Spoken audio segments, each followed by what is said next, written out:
Good evening and welcome to the Channel Studios here in London with your international news around the world in 5.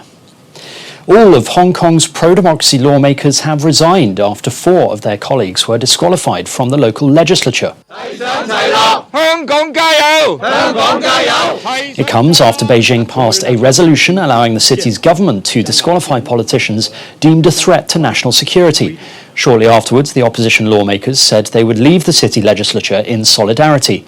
For the first time since Hong Kong was handed back to China in 1997, the body has almost no dissenting voices. For democracy, freedom. The dismissal of the 4 legislatures is being seen as the latest attempt by China to restrict Hong Kong's freedoms, something Beijing denies.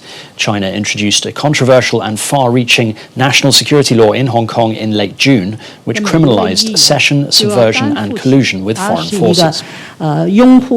US President-elect Joe Biden has said Donald Trump's refusal to concede victory in last week's White House election is an embarrassment. Well, I just think it's an embarrassment, quite frankly. The only thing that, how can I say this tactfully? I think it will not help the president's legacy, and nothing's going to stop that. And so I'm confident that the fact that they're not willing to acknowledge we won at this point is not of much consequence in our planning and what we're able to do between now and January 20th. However, Mr. Biden, who has already been making contact with foreign leaders, has insisted nothing would stop the transfer of power, announcing the teams he will use to ensure a smooth transition in January. Mr. Trump, meanwhile, tweeted he would ultimately win the race, despite all major TV networks having forecast he lost. The Ethiopian Prime Minister, who was awarded the Nobel Peace Prize in 2019, has rejected a request for peace talks as the conflict in Tigray deepens. Tigray's leader, Debretsion Gebremichael, wrote to the African Union last week to request talks, but Abiy Ahmed said in a tweet that there would be no dialogue until our efforts to ascertain the rule of law are achieved. Hundreds have died since the conflict in Ethiopia's northern region erupted. There's outrage in Mexico at the moment after police fired shots on the beach resort of Cancun during a protest against the killing of women.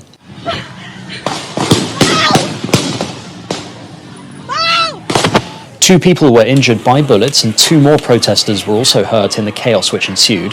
The demonstrators were protesting following the murders of 2 women in Cancun over the weekend. Local Governor Carlos Gonzalez condemned what he called violent acts by the police and the intimidation and repression the protests suffered, adding the police chief who gave the order to shoot should be suspended.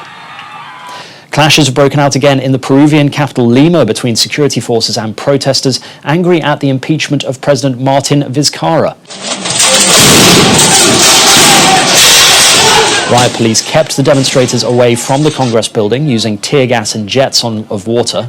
On Monday, Congress voted to impeach Mr. Vizcarra over allegations he handed out government contracts in return for bribes.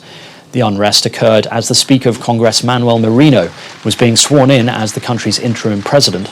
There are concerns of a growing political crisis as Peru faces a severe economic downturn brought on by the coronavirus pandemic. And finally, some Japanese towns have deployed a robot wolf with flashing lights to scare away bears that have recently become a problem in the countryside. Dubbed Monster Wolf, the red-eyed machine has an infrared sensor that can detect bears or other moving animals. The robot, which is programmed with more than 60 different types of sound, will move its head, make noise, and beam flashing lights when it detects animals nearby.